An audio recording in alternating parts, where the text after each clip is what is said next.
Welcome back. I'm Trankoalaty. This is book 3 in the Animorphs series, The Encounter. This book was released in July of 1996. It has Tobias on the cover turning into a red-tailed hawk. My version has a small rip so you can see a little bit. Here's the inside cover picture. Tobias as a hawk, naturally. Editing Trankoalaty here. Here is the little flipbook animation. I'm wondering if next time Tobias narrates a book, if he's gonna have a different animal, because he's trapped as a hawk right now. But anyways, I don't remember anything from this book before reading it. I'm excited to get to hear more from Tobias and his perspective, because I don't really have a good grasp of what his character is feeling like or looking like yet. From what I gather, he should be the one that I relate to the most, just based on the way that others talk about him and he talks about himself. I also wonder, before I read this, are hawks territorial? If he's a hawk, now he has to go find somewhere to go live and hunt and stuff. I assume that's really the only danger to a hawk. Are they hunted? Do they have natural predators? I don't really know much about birds, but he would want to stay close to the area so that he can participate in the Animorphs adventures, be part of the resistance and stuff. What does he do all day? What do hawks usually do? Catch food and survive? These and more questions are going to be answered in this book. I do not have any clothing with hawks, wolves, or fish on them, except for this dress. There's some birds. Here's a fish here, and Q is also a bird. This is the closest I can get to animals relevant to this book. When it gets to books that have aliens on the cover, I don't know how I'm going to do that one. Even now, I'm already struggling with basic animals to keep the theme of the book on my clothes. Right away, I noticed before the story actually started, the author included a little thank you to the Raptor Center of Minnesota. Editing Trankoalaty here again. I checked out the link. It still works. It's on screen now. With a link to learn more at their website. I don't remember the other books having an acknowledgement like that. It was my understanding that the author did kind of minimal research. So it's interesting to see that she must have done a bit of research on this one. So on the first page, Tobias describes himself as a freak of nature. That's something that I noticed in the first book, is that he's really self-deprecating and negative. I guess you don't have to read it that way. He could just be talking about having the ability to morph, or he could be talking about being trapped as a hawk. So this one is written a few weeks after he becomes trapped as a hawk. He's struggling to remember what it's like to be a human. He's already forgetting what he looks like, and he's forgetting his place in the world then. Which makes me also wonder if he's forgetting what he looks like. And I know that in later books, he gets the ability to morph again. Spoilers. I wonder, is that going to be important? Because he's not going to remember, can he just not morph back into his human self, if he doesn't remember what he looks like? And I also wonder, how long would it take you to forget what you looked like if you didn't have a mirror or an image to refer to? Do you have that? I don't know. Do people just not remember what they actually look like or their perceptions of themselves? I don't really think about it, actually. Now that I think about it, I don't actually think about what I look like. So maybe I would end up forgetting what I look like if I never had to look in the mirror every day or something. The book begins with Tobias wanting to free a captive hawk that's being used as a prop in a local car dealership in their commercials. He sees the combination to the lock on the cage when the person goes to feed the captive hawk. Currently, the car dealership is filming a commercial, apparently live. I don't know how that works. Tobias swoops in and starts entering the combination on the lock. A couple of the workers are like, hey, get that wild animal out of here. And they start swinging wrenches and stuff, but somehow not hitting him. Birds are really nimble like that. Looks like Tobias is in trouble maybe. But then Rachel turns out to also be there, and she is an elephant, and she's just stomping on cars at the car dealership. And the other people are like, well, I'm not going to swing on an elephant, and look at all that damage they're doing to the car. I'm not tougher than a car. Tobias ends up freeing the hawk. It flies away. So afterwards, all the people have scattered. They must have called the police because there's sirens. They go to a little woods behind the car dealership, and Rachel unmorphs. The others don't know about it, but being that it was apparently a live commercial, people are going to catch wind of this. Rachel heads home Tobias wanders around. He talks about the hawk that they freed and wonders what it did and where it went. And hawks like to find a nice view of a meadow from a treetop, and that's probably where they hunt. At first, he says, "We hunt." He's already identifying with hawks, but then he's like, no, that's where hawks hunt, not me. It really sounds like he wants to just disappear into the hawk and like abandon all the humans. He spends some time flying downtown because that's where the skyscrapers are, and the like heat coming off of the skyscrapers makes some nice thermal rises that he can like just coast on, and it's fun to do or something. Are there lots of hawks flying around cities? I don't know. I'm not a birdologist, remember? It doesn't seem like they would have much reason to be flying around a city because, you know, that's not a large clearing where they would find mice or whatever. Anyways, he's about to head back to Rachel's house, and he feels something in the sky, something that's invisible, but he can like just feel it above him, like a hole in the sky. This triggered a memory in me of birds smashing into an invisible ship. He's trying to chase it down, but it's moving really fast and he can't keep up with it. And he's kind of like, well, I didn't see anything there, so maybe I just imagined that whole thing.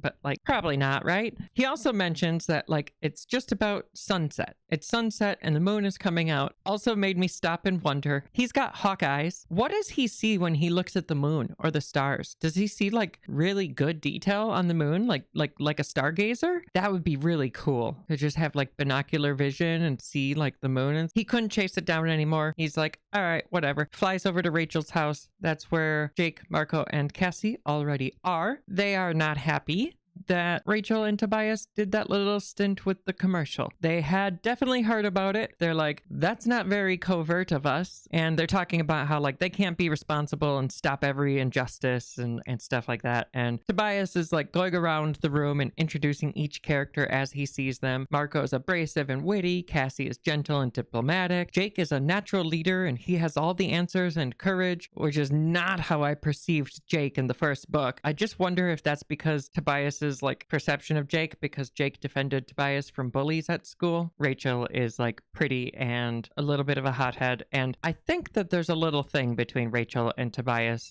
or at least I feel like that's the direction it's gonna go. They always defend each other and do things together. They all head to their homes for the night, and Tobias is living in Jake's attic, and Jake is putting food up there for him. It just seems kind of risky for him to live at Jake's house since Jake's brother Tom is a controller, but whatever. So the next day, Tobias goes back to the skyscraper while everyone's at school because he doesn't have that anymore. Just sits there and like flies around for a while. Figures maybe it was, you know, something that only happens during sunset. So he tells us why nobody's looking for him, at least in his family. Jake told the uncle that Tobias is living on the East Coast with his aunt, and the aunt that no, he's living on the West Coast with his uncle. So neither of them is going to cross-reference that for now. Who knows how long that's going to hold? That's why at least the family is like not looking for him. But what about the school? Wouldn't the school call the uncle and be like, hey, kid's not here? Maybe the uncle would be like, no, he moved to the East Coast or something. He's about to leave the skyscraper. He's been circling it. He's like, oh, nothing's here. I'm gonna come back in towards sunset. And he's about to leave and he feels it again, this like invisible hole in the sky. But this time it's moving in the other direction than it was from last night. Last time it was moving away from the mountains, and this time it's moving towards the mountains. A flock of geese is flying through that area. The lead goose hits something invisible, crumples up and dies, and just starts like rolling across the side of this invisible airship. Most of the other geese suffered the same fate. A couple got out of the way. So they all meet up at Cassie's house after school and like start talking, and they're filling in the blanks from like, if you missed last book or the book before, you know, there's an invasion and we've done this so far. We just keep getting really lucky and we haven't actually affected much change in the Yerks or anything. So what are we going to do? Tobias says that regardless of what the rest of them are going to do, he's going to go into the mountains and see if this invisible thing is like doing something there. See if he can find it. See where the Invisiship is headed. And the rest can join him or they can't. It's up to them. They all decide that they're going to join him. They're going to go to the mountains and search for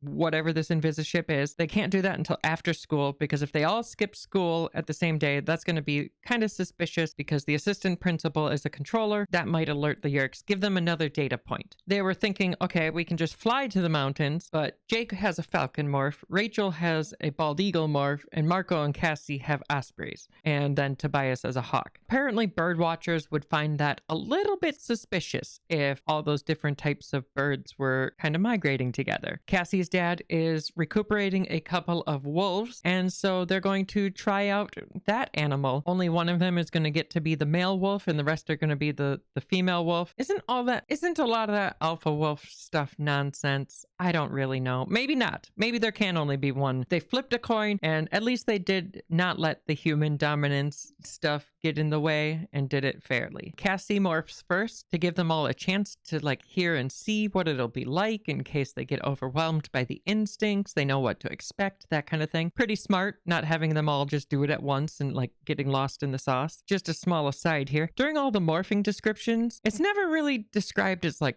pleasant to watch, but I do have to wonder how many furries actually like this series. I know that it's like really popular in trans circles. I feel like in furry circles it could also be pretty popular. They say it takes her about 2 minutes to morph. No idea why they did that, if that's going to come up again. It doesn't, but they say it takes 2 minutes. And that also makes me start thinking, what are the rules? When does the timer, the countdown, the 2-hour countdown, does that start once they start morphing? Once they complete morphing? What are the like specifics of this? Come on, I need some rules here. Anyways, they all morph and start running towards the mountains. Tobias is flying and the wolves are running at a steady 20 miles an hour. How far are these mountains? They might look like they're really close, but 20 miles isn't that far, right? Like in the case of like those mountains could be pretty far away and still look relatively close based on their size, right? Where I grew up, we did not have mountains. Why would I choose that accent? Where I grew up, we did not have mountains. No, that's even worse.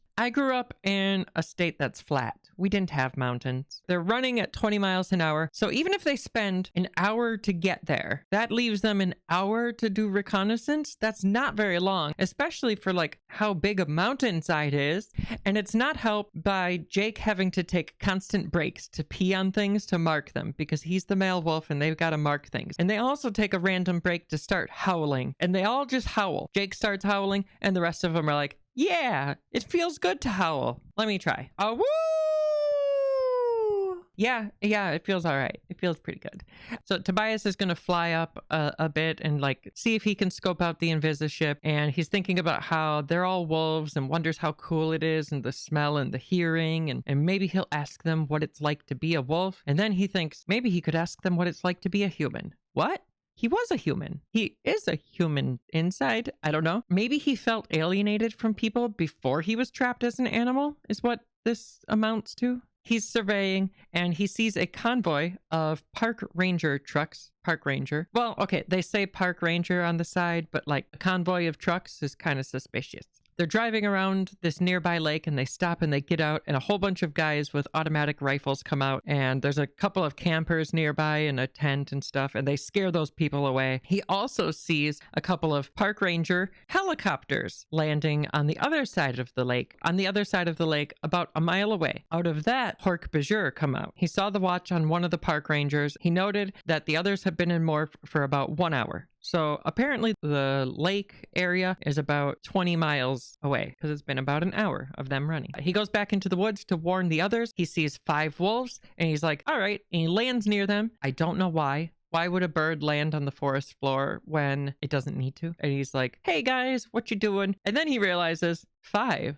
That's too many. There's only 4 of them. Turns out these are wild wolves. So these are wild wolves. They try to jump at him because a tasty little bird treat came down from the sky and landed in front of us. Drumsticks for everyone. It wasn't hard to get away. They jump at him, but they miss. He just flies away. He found the others after about 10 more minutes. So like 40 minutes left in their morphs. And this time he made sure to count that there's only 4 wolves. He tells them there's park rangers and Hork-Bajir around the lake. And they figure that's probably where the Invisiship is heading. I'm just calling this invisible ship Invisiship, okay? They've got like 35 minutes left in their morph, it's noted, actually. They're going to scope it out until they can't. So the ship was heading there, and as it's descending, it decloaks, and it's massive. I don't think they actually gave like a proper size to it, but they said it's very, very, very big. It was also accompanied by 2 bug fighters as support, I guess. And each bug fighter is piloted by a taxon and a hork-bajir. As always, they come in groups. Okay, I've got a new theory as to why they come in groups. I wrote down that I don't know why. Why would they always come in like 1 taxon, 1 hork-bajir, 1 guard of each type, right? New theory. It's so that the author can explain to anyone who hasn't read the book before or previous books, this is one of the other types of controllers. Makes sense to me. While Tobias is like describing the hork-bajir and the taxons that are in the bug fighters that he can see because of his eagle eyes, do they only get the ability to morph into live animals? Or I guess, can they only acquire DNA from live animals? Why? Because dead things still have DNA.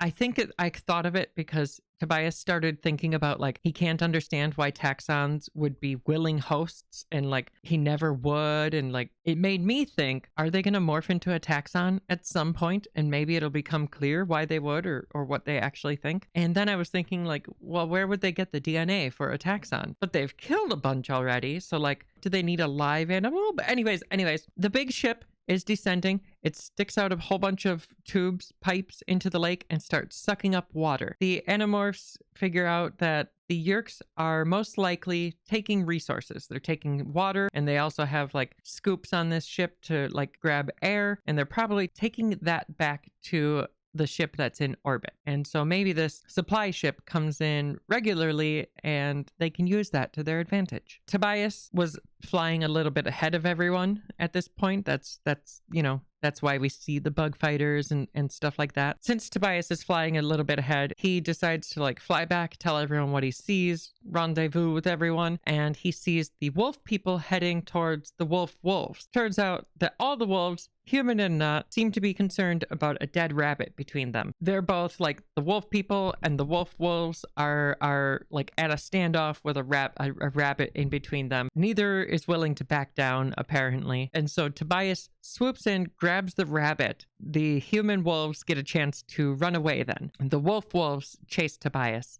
After a little bit, he drops the rabbit. That served as a distraction for everyone to get away. He's circling back to go like catch up with his friends and sees a clock in one of the Jeeps and notes that they are 7 minutes over their time limit, 7 minutes over their morph limit. So hopefully this is not like a hard and fast 120 minutes down to the second rule. He catches up with them and tells them to unmorph now. And as they're doing it, all of them except for Cassie struggle to get back to their human form. They said that it was kind of like swimming through molasses or like something really thick and really difficult to do and focus and stuff. They all end up making it, but they're like, oh my gosh, I thought I was going to be trapped as a wolf, or worse, as some sort of half wolf, half human type thing. And Tobias flies away. He's upset. He's trapped as a hawk. They probably said something that like triggered him a little bit there. He flies away from everyone. They're like, no, Tobias, come back. And whatever. He's flown away now. And he sees the lady hawk. He sees the hawk that they freed in the beginning and just wants to give up and go be a hawk with her and be an animal. And he's upset by this too. Like he doesn't belong anywhere. He seems to have felt like he didn't belong with the humans. But now he also feels like he doesn't belong with the animals. He's too human for hawks and he's too hawk for the humans, or he never fits in. Eventually, Tobias goes back to Jake's attic where he lives. Tobias, not Jake. Jake had left an opening that Tobias can get through. Jake also made like a small nest for Tobias with a blanket inside of a drawer. He sneaks food up there for Tobias in storage containers, and this time he snuck up some meat and potatoes and green beans. So hawks being carnivores, Tobias can only eat the meat, and he hasn't told Jake about that yet. Eventually he will, I'm sure, because that would probably save Jake time packing everything up when it's not going to get eaten. But also, Tobias is talking about how the meat is cold and gross. He just wants to eat like a live mouse. Tobias ate, but he's still restless. He can't sleep, so he goes over to Rachel's house to hang out there, and he tells her about how he's feeling, and he's not sure what's going on, but he feels like he's losing his humanity. So Rachel's like, no, don't be sad, because eventually the Andalites are going to come. You're human inside, and that's what counts. And the Andalites, they're going to fix you right back up. My note here, I must have been in a weird mood this day, because it made me think, aren't we all just human brains in human looking bodies? The next day, they meet up at Jake's after school, formulate a plan to try to infiltrate the ship that they saw. They figure they don't know how many there are like that, so even destroying the one probably isn't going to have a huge impact since there's most likely more of them. So instead, they're going to get on board by morphing into fish when it sucks up water and somehow afterwards uncloak it while it's flying over the city. The world will see. Then people will see this ship and there will be no denying that aliens are definitely here. My first question is, fish? Fine, the water probably has fish in it, but my idea of how this worked was they would suck up the water and there would clearly be some sort of filtration afterwards, right? Second, at least these days, everything, even stuff on video, can be faked, even with high fidelity. And so I don't know that that would be enough for people, because like people have pictures of like, here's Bigfoot and here's a flying saucer and stuff. Like how much would people really believe it if just one town was like, yeah, there's a ship over our city type thing? I don't know. Maybe enough people in that town, right? They figure that if they can get on there, decloak the ship, people will see it. The Yeerks are going to be screwed because they're trying to have a covert invasion here. They're not powerful enough to take over directly. Otherwise, they wouldn't be using all this stealthiness. It's a decent, solid plan to start with. So they all agree to go there on the weekend because they don't know how long it's going to take for them and, you know, the logistics of things. And Tobias is going to use these couple days to surveil the area. Before he can do that, though, he ends up hunting for the first time. Why? I didn't write down why. I just wrote down that Tobias ends up eating a rat that he caught. He's freaked out. The bird instincts took over, and also Tobias kind of enjoyed it. The thrill, the kill, the meat. So his human mind is freaking out, and it kind of actually reminds me of like monster movies or like vampire stories. Resisting the urge to feed and like give in to your like primal instincts. He feels like that, but with hawk urges. Tobias is panicking. He's still in control at this point to a degree. They're going to do their mission next weekend because this weekend, you know, they're all busy. Jake's hanging out with his family. Rachel's got a gymnastics exhibition at the mall. Tobias is supposed to be using this time to do reconnaissance. He ends up eating this rat, freaking out. He's panicking and he's just thinking about Rachel. And so he's flying to the mall where he knows she's going to be doing her gymnastics thing. He actually flies inside of it. So people are coming in and out, and Tobias is just being super reckless and like just diving. He's diving towards the doors, and it's not really said if it's coincidence or if he planned it this way, but the doors are open. Somebody happened to be going in at the same time, and also the second set of doors was already open, and so he makes it. He doesn't crash into the door. Maybe he was just like being reckless and hoping he would just hit a wall or, you know, end it all. So he flies through the doors. And he's like flying through the mall, and he's like, I remember all these stores. And he's flying past a Radio Shack and a B. Dalton. That dates this pretty heavily. I haven't seen a B. Dalton in a very long time. In a Radio Shack in just as long. He's just a hawk flying through the mall, but I'm pretty sure that's okay because they've already got American Eagles in there. Rachel is doing her thing on the balance beam, and he goes flying past, and she shouts like, Tobias! And like, won't that be kind of suspicious? Maybe it's loud enough. Maybe she didn't shout very loud. Tobias, he's still panicking, flying around. He ends up hitting something on the wall or something, gets dazed and falls down right into Rachel's hands. She catches him. He's freaking out, and he's like, I'm so lost. I'm a killer, Rachel. And she's like, you're still human. The other shoppers are like trying to grab this hawk and stuff. And she just kind of like tosses him up so that it looks like she's just trying to get a bird off of her. He finally is like gaining enough sense to get out of there, and he's just going to fly towards the skylight. But the skylight is a solid glass window, so he's not thinking very clearly. Luckily, Marco was at the mall as well and saw all this go down and threw a baseball and broke the glass just before he could hit it, and that's just incredible to me. I probably would have hit the bird. I couldn't hit the ocean from a boat, really. But at least Tobias is out of the mall. At that point, he just lets the hawk instincts take over and just stops feeling and stops being human. And this reminds me a lot about dysphoria and being trans and trying to keep the mask up and just doing something drastic as a cry for help, even if you don't realize that's what you're doing or anything like that. This was just a small little aside thought that I had. The next few days, he lets the hawk take over. It hunted in the day and kept him distracted, like he was still there, but the hawk just did all the hunting during the day and all that kind of stuff. So that's what hawks do all day, is hunt. And then at night, sit on a branch. And at night, Tobias would just be left with all his human thoughts. And that was very much like masking, where you can be distracted and it's fine. You can get by. But then once you're alone with just you and your thoughts, you feel everything and the things you want and miss or feel like you've missed. Tobias, is feeling a lot of that. Tobias also went to see the lady hawk, not that one. He's watching the lady hawk hunt, and then he realized that he sees another hunt going on, and it's a human being chased by a harpagir. And that's when he's like, wait a minute, that doesn't seem right. He's like, I'm a human, and that's a human being chased. Oh, and then comes back to the front, helps the human by clawing out the harpagir's eyes. He's like, I'm gonna save this human. He deduces that he must have accidentally stumbled on the lake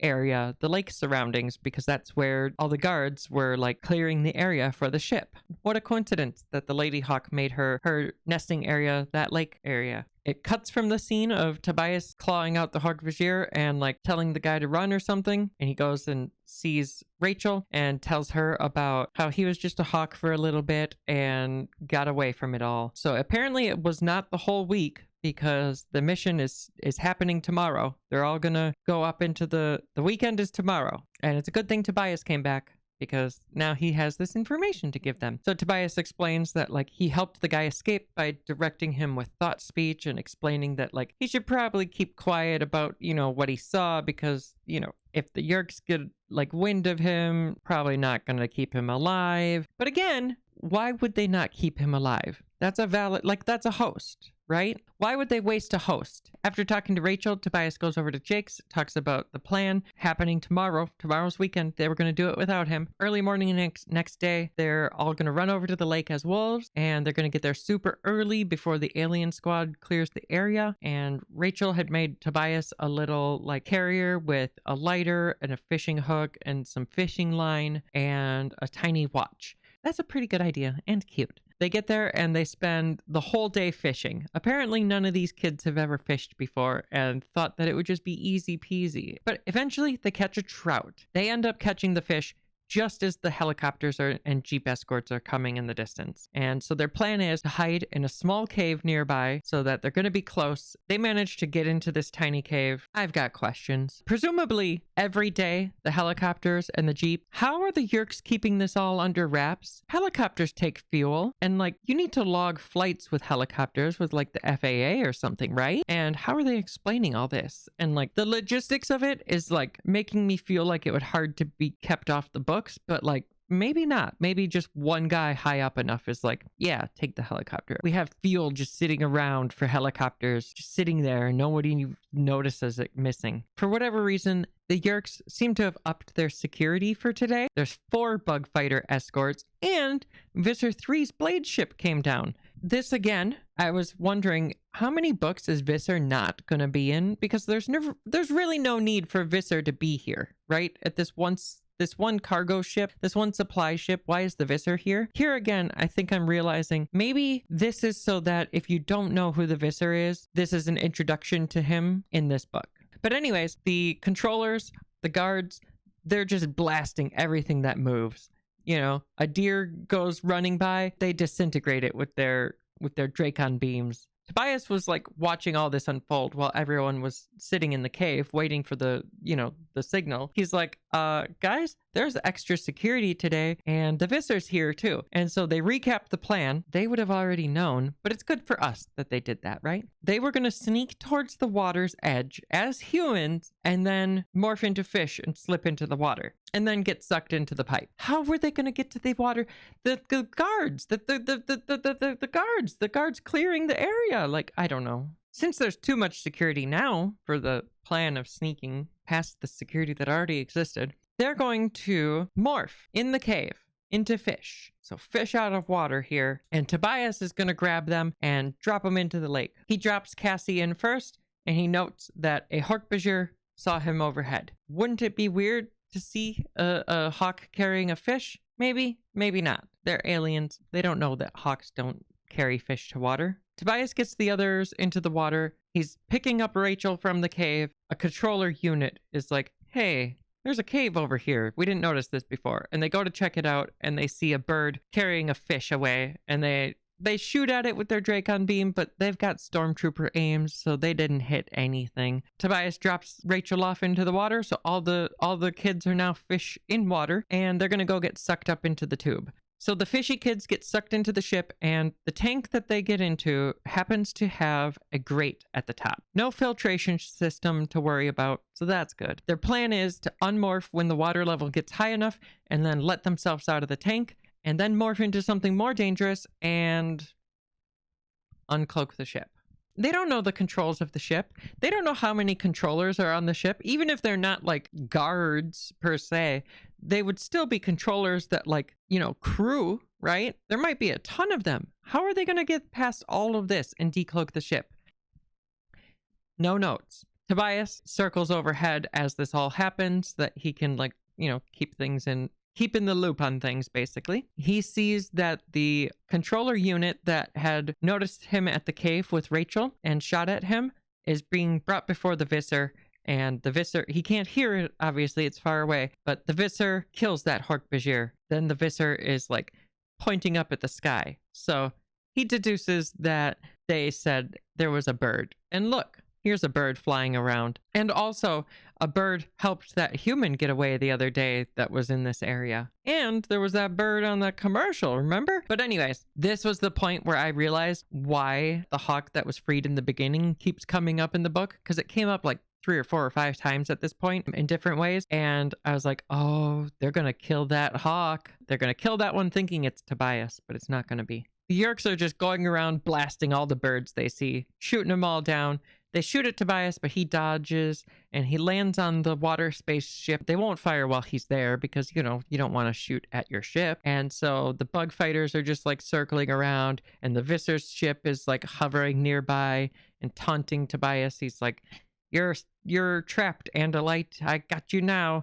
You're cornered. Just give up and I'll make your death fast. And so they're just waiting because they can do that. And taxons from inside the ship start coming out. I don't know how they got on top of the ship. Taxons came from the inside of the ship, and they're making their way across the top of it towards Tobias. While this is happening, Rachel and the others are in the tank, and wouldn't you know it, the grate that they were planning on opening, that they didn't know was there, but they do now, the grate doesn't open. So their new plan is to just wait it out until they get to space, and when the water starts getting drained out, then they'll morph into dangerous animals and go down fighting. All hope is seeming to be lost at this point. When a taxon gets near enough to Tobias, he lunges at it, as his hawk self does, and instead of trying to go for the eyes, he grabs the Dracon beam from it. And then he goes to the front of the ship, the bridge, and squeezes the trigger, shoots the beam into the ship, kills the pilot, severely damages all the equipment. Apparently, while you hold the trigger, it's like a whole laser. It's like a laser pointer of death. So he's done a whole bunch of damage to the controls. The ship doesn't seem like it's flying very well anymore. It starts rolling and listing, crashes into one of the helicopters that's nearby. I forgot about the helicopters and the bug fighters. So both of those, they explode. As everything's exploding in the sky, the Visser gets out of the way. The other bug fighters are dodging out of the way, and the ship starts to roll over, and there's a big hole in the side of it. Maybe that beam went all the way through and ripped a hole. I'm not sure. Wouldn't you know it, that hole happens to be where the water tank was. And so all the kids are now falling out of the sky. So they all manage to morph into birds just in time to not die. And the big water spaceship finally crashes to the earth. It can't stay in the air anymore, and it crashes to earth. The Visser and the other bug ships ignore that and start chasing down all the birds. They dive into the forest and start flying into the forest to evade them, and all the other forest critters are scattering, including the hawk that they freed earlier. Everything's just getting shot by Dracon beams in all directions, and that hawk